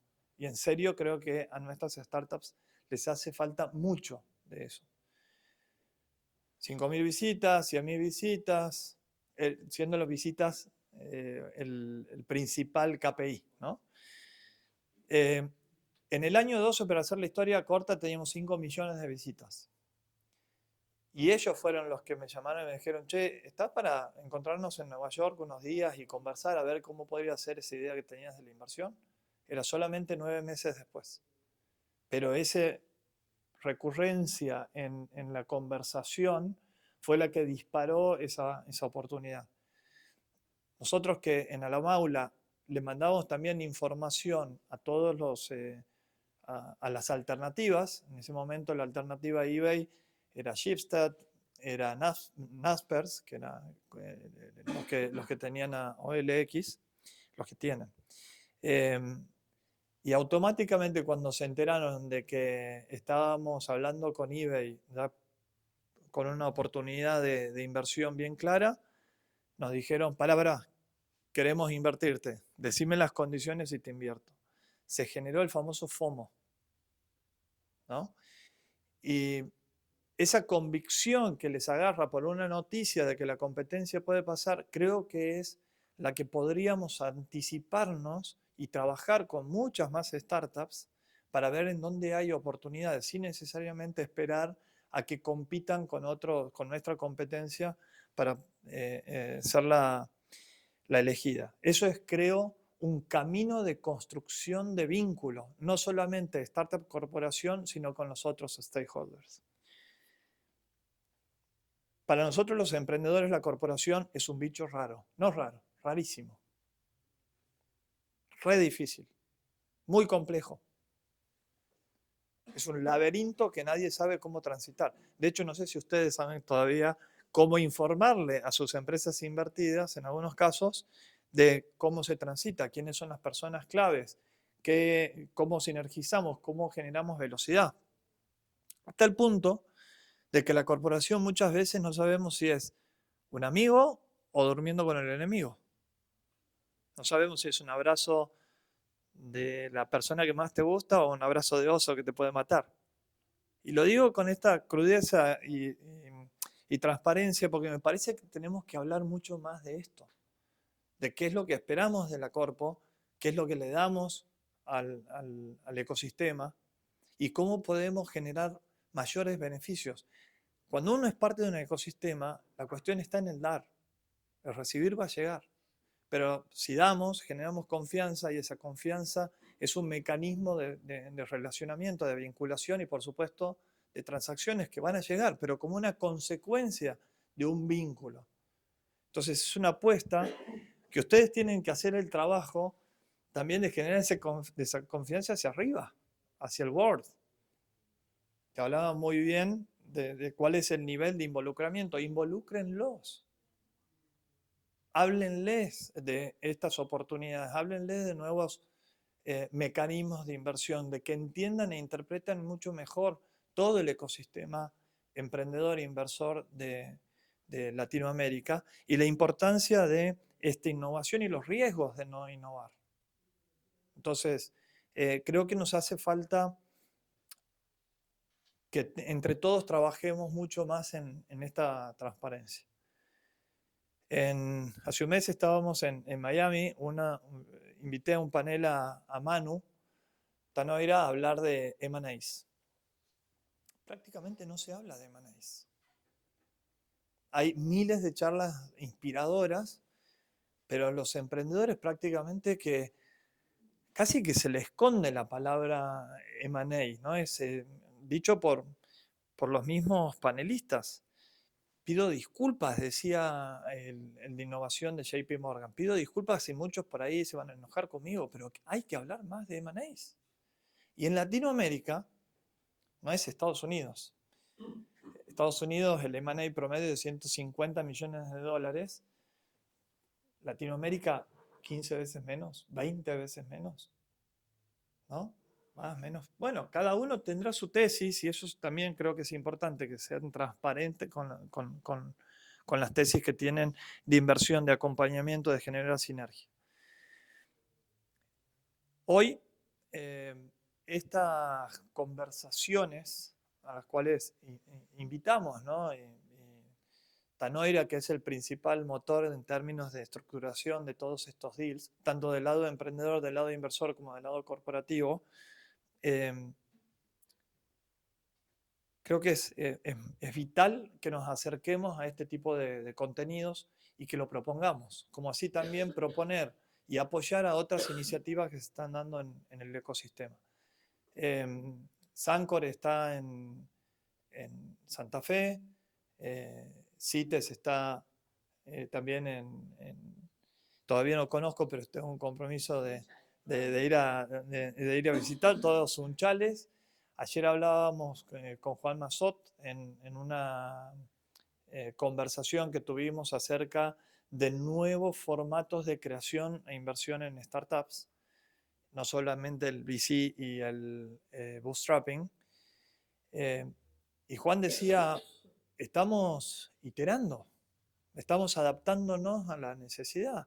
Tenemos un laboratorio de millones de dólares que permite innovación en Deep Tech disponible, pero bueno, nos dimos cuenta de que no todos los emprendedores quieren ir a Sunchales. Entonces tuvieron que cambiar un poco la tesis. Lo comento esto por lo que lo escuché ayer, lo tengo bien fresquito. Generalmente mi RAM no dura más de 24 horas.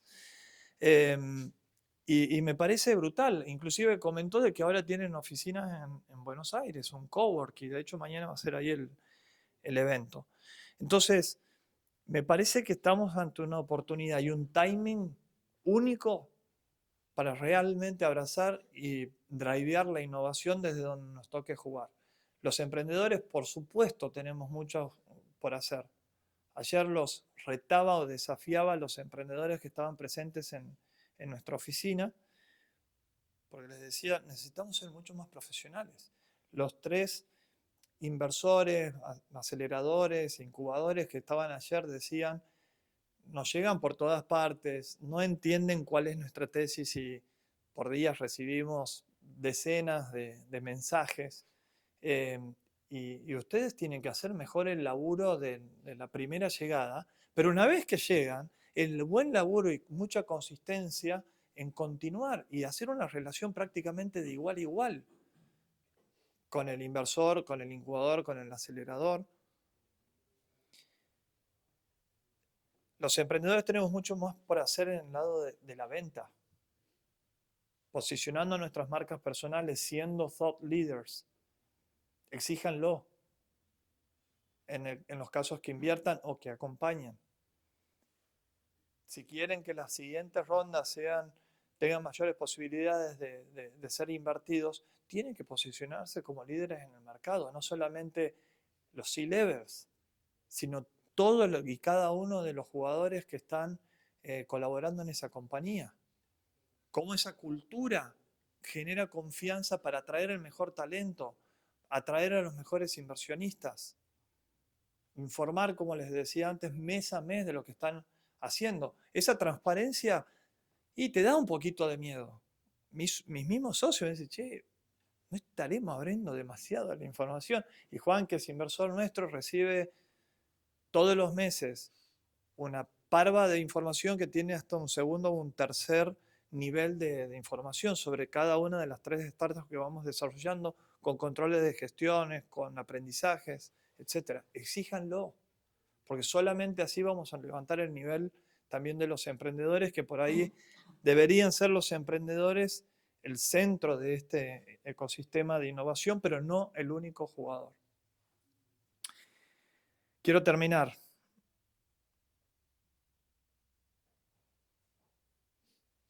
con 2 cosas. Silicon Valley Bank, todos lo conocemos, ¿no? Hace un año se movió bastante y de hecho la semana pasada empezaron a haber rumores con Mercury.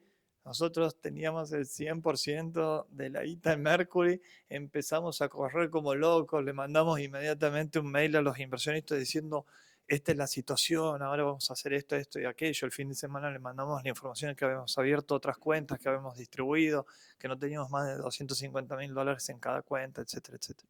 Como proteger nuestro capital, pero también el de ellos.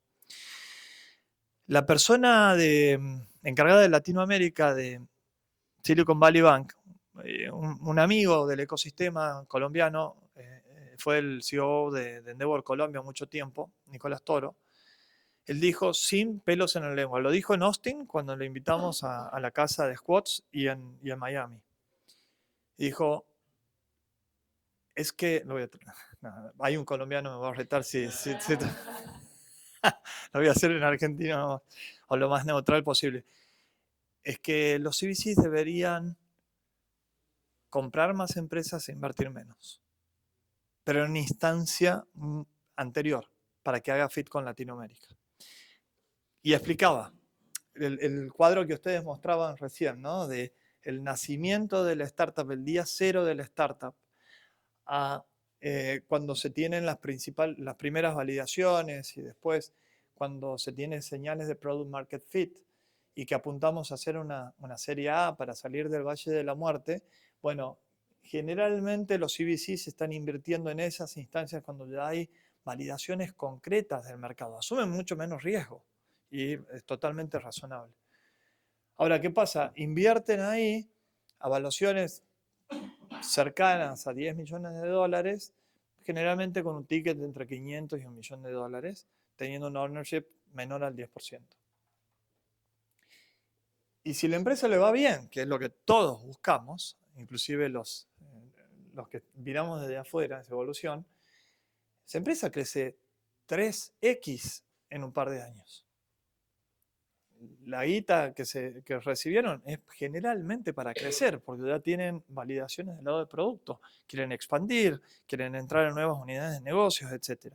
Ese crecimiento se da y entonces cuando tenemos que poner la próxima ronda, la evaluación es de $25 millones. Entonces, hacer un M&A estratégico ahí en ese momento queda, en la mayoría de los casos, según me dijeron del lado del corporativo y lo que yo les vengo a compartir, cosas que ustedes mismos me dicen, queda fuera del mercado. No pasa un board estratégico, una adquisición de 25 o 30 millones de dólares, cuando en realidad el costo de oportunidad es de desarrollarla por menos de 5 o 10 en 3, 4, 5 años. Pero sabiendo también por dentro de que es muy difícil llegar a esa instancia.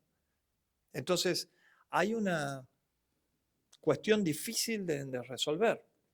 Y quiero entrar un poquito y finalmente en lo que vemos nosotros. Nosotros creemos que la instancia de comienzo de vinculación entre corporaciones y startups es el día cero de la startup, no el día cercano al product market fit o inclusive después.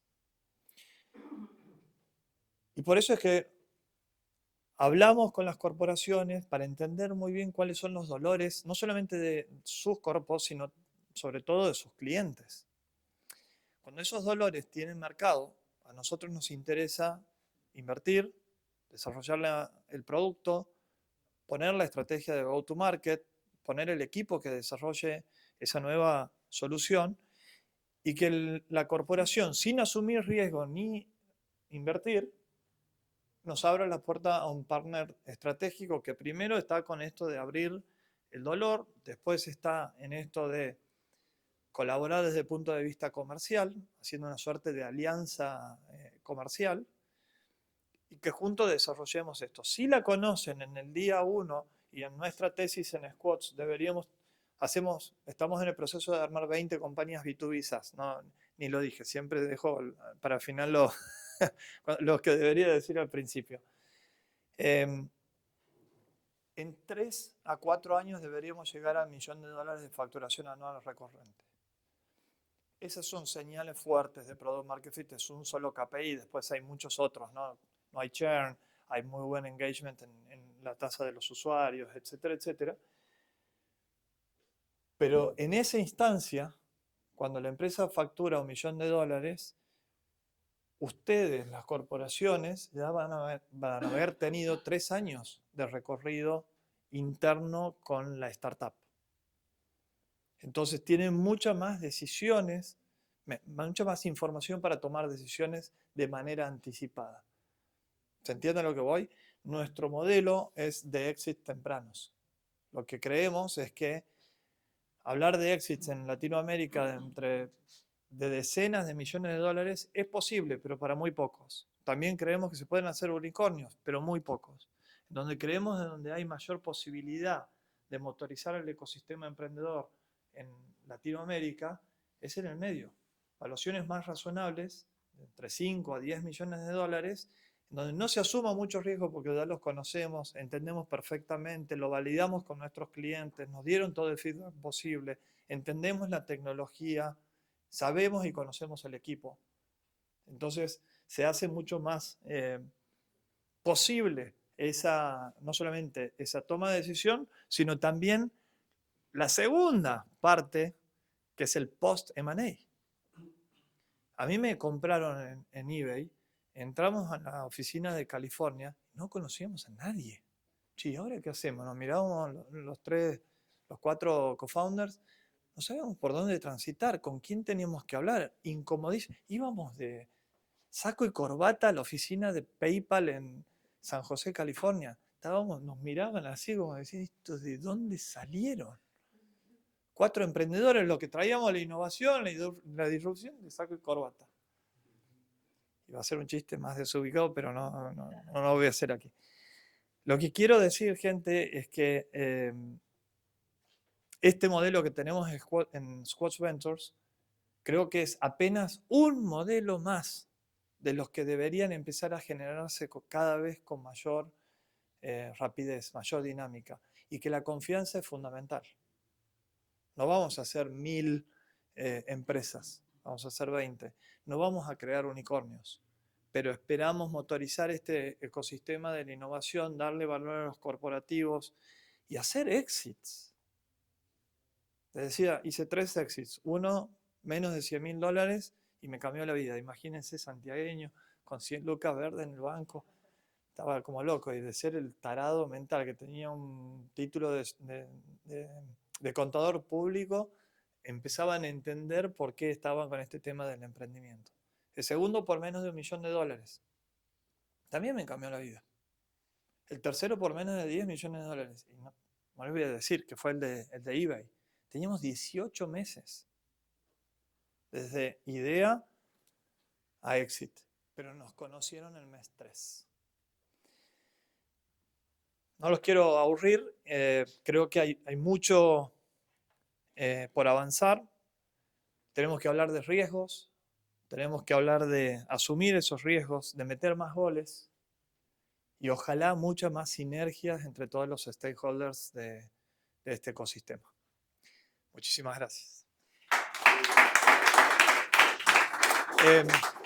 Si nos queda 5 minutitos, me gustaría presentarlo a Jaime Sotomayor, que viene de Perú y que creo que puede aportar muchísimo valor desde el punto de vista de contar cómo en Perú están motorizando innovación con corporativos. Jaime. Muchas gracias. Bueno, esto ha sido improvisado, pero os agradezco. Voy a sacar mi presentación. Nada, mira. Bueno, primero me presento súper rápido. Soy Jaime Sotomayor, soy Managing Partner de Worth It. Somos un fondo pre-seed B2B SaaS que acaba de iniciar. Hemos hecho ya un par de inversiones. Además, soy director ejecutivo de Shift, que es una asociación de innovación. Tenemos 25 socios corporativos en Perú. Un poco la idea es como hacer una especie de red donde mutuamente se ayudan en temas de innovación. Y además, conductor del podcast Innovación Sin Barreras. Si no lo han escuchado, ahí suscríbanse. Donde hablamos con founders, inversionistas. Y un poco trayéndolo a lo que me pide Diego, Perú siempre ha sido, y no sé si será parecido en el resto de la región, pero nos guiamos mucho por referentes externos, ¿no? No es como que, bueno, porque lo está haciendo la competencia en Perú, yo también lo voy a hacer, sino tiene que ver, bueno, ya lo está haciendo en Argentina, se está haciendo en Chile, se está haciendo en Brasil, y ahí empiezo a ponerme las pilas. Entonces, mucha de la innovación corporativa que ha venido sucediendo en Perú, lo han arrancado, de hecho, empresas exteriores. Por ejemplo, Telefónica con Wayra. Wayra ha sido el primero en apostar en startups en Perú, y por mucho tiempo nos han animado otras corporaciones. Llegan otros players tipo Endeavor y eso empieza a dinamizar un poco más el ecosistema y luego ya empiezan a haber iniciativas más de entidades locales. Entonces, un poco para ponerle el contexto de los diferentes actores que hay actualmente en el ecosistema peruano, arrancamos por los corporativos. Hoy, el corporativo que mejor y más está invirtiendo en este espacio es BCP, o Banco de Crédito, que en verdad tiene una posición muy dominante sobre el sector, donde entra, arrasa, pone bastante sus condiciones, y también eso hace que sea muy difícil para el ecosistema de FinTech poder desarrollarse. Entonces, es un poquito como contraintuitivo, mientras más se desarrollan ellos, tampoco no es que se les facilita mucho a las startups de FinTech, o más bien tienen que diferenciarse y no entrar a competir exactamente con el negocio del banco. Complicado. El banco ya se ha puesto mucho las pilas viendo cómo Nubank ha empezado a expandirse en la región y ellos han empezado a desarrollar su propio neobanco, han empezado a desarrollar áreas de partnership con startups, tienen su CVC, en fin, tienen incluso un área que brinda soporte para abrir tu cuenta bancaria si eres una fintech. Y bueno, eso diría que es el primer corporativo peruano que realmente está haciendo algo para poder diferenciarse del resto. Y de ahí muchos todavía no se han animado. Entonces, ¿qué hizo el gobierno peruano? Desarrolló dentro de su brazo de promoción de la innovación, ha sacado un vehículo donde le aporta a las compañías un 70% del proyecto para que hagan innovación abierta. Y ahí han empezado a postular muchísimas empresas. Y curiosamente, no tanto las industrias financieras o las que quizás escuchábamos más a nivel regional, sino han sido más textiles, de producción, donde por primera vez dicen, oye, acá tengo una oportunidad de poder mejorar mis procesos. Y antes lo hacía trayendo consultores, expertos, ahora voy a tratar de hacerlo de la mano con startups. Entonces, no sorprendan que de repente, dentro de poco, podamos ver más desarrollo en agrotech o cosas que no es necesariamente B2C, ¿no? Consumer, que es lo que más se escucha. Y cuando hablábamos también de referentes, en Perú todavía no tenemos un unicornio. Y eso también ha hecho un poco que los founders no se animen tanto a arrancar en Perú o inmediatamente cuando arrancan en Perú ya están pensando en me tengo que ir al extranjero. Entonces, cuando escucho o tengo reuniones con founders, le digo peruanos, le digo para juntarme en Perú, me dicen, no, estamos basados en México, ¿no? O estamos, o pasa muy poco tiempo en Perú. Y digamos, no es que eso sea bueno o malo, simplemente es un poco la realidad de nuestro país. En cuanto a fondos de Venture Capital, que también es un gran promotor del espacio, recién tenemos, o hace quizás un par de años, un gran primer fondo peruano, ¿no? Que es Salcantay. Salcantay levantó $26 millones, lo fue, digamos, haciendo de etapa por etapa, pero digamos que ya está establecido. Y ese también ayudó un poco a despertar a todos de que desde Perú se puede levantar capital, se puede invertir y, claro, el foco también es regional. Otro actor importante y no menor es el Estado. O sea, el Estado ha estado esperando o viene un poquito después que el resto. Y cuando digo referentes al inicio, porque también tomamos inspiración de qué es lo que ha funcionado afuera antes de nosotros querer lanzarnos a hacer algo propio. Entonces, Startup Perú, por ejemplo, inició en el 2013 y tomó como referencia lo que habían hecho en México, pero en particular Startup Chile. Y dijo, ok, esto es lo que hace la Chile, perfecto, pero como nosotros no somos buenos ejecutando, le vamos a pasar la carga de ejecución a las incubadoras. Entonces, en vez de tener, como en Startup Chile, que tienes a una entidad que gestiona absolutamente todo el proceso, selecciona las compañías, las financia, lo que hace, o lo que hizo el Estado peruano es, voy a darle dinero a las incubadoras para fortalecerlas, voy a darle dinero a las startups, y ahora las startups que han sido invertidas tienen que pasar por el proceso de incubación, aceleración de cada una de esas incubadoras. Y digamos que hay resultados intermedios en ese sentido, pero el Estado peruano reconoció de que no iban a tener la capacidad de ellos ejecutar absolutamente todo. Y así han venido financiando a startups, fondos, redes de ángeles, y ahorita hay una última iniciativa que está, diría, la más interesante en este momento, y es cómo empiezas a apoyar más a los fondos de Venture Capital a poder crearse desde Perú y para invertir en startups peruanas. Y ahí el BID con COFIDE, que es nuestro banco de segundo piso del Estado, lo que hizo fue desarrollar el fondo de fondos. Y ahora, si es que eres un fondo incluso extranjero, pero que tengas una mirada de invertir en Perú, puedes aplicar a este fondo y el Estado peruano te pone una parte, un aporte como un LP más dentro de este fondo. Entonces, ese tipo de iniciativas han ido mirando, pero viendo referentes. Este fondo de fondos se creó mirando a Corfo, mirando el caso del fondo mexicano y diciendo, ok, esto sí se ajusta a lo que nosotros queremos y estas cosas no tanto. Entonces, hoy cada vez hay un poquito más, pero siempre está la percepción de que estamos un poquitito más atrasados que el resto de la TAM. Siempre miramos, digamos, muy envidiosos de cómo está Argentina, cómo está Chile, Brasil, que es un monstruo, pero nos comparamos mucho más, digamos, con el avance de Colombia, con el avance de Chile, que es nuestros referentes mucho más cercanos. Entonces, nada, creo que estamos bien para el estadio, pero podríamos estar aún mejor y gracias nuevamente por este pequeño espacio para compartirlo. Gente, una invitación.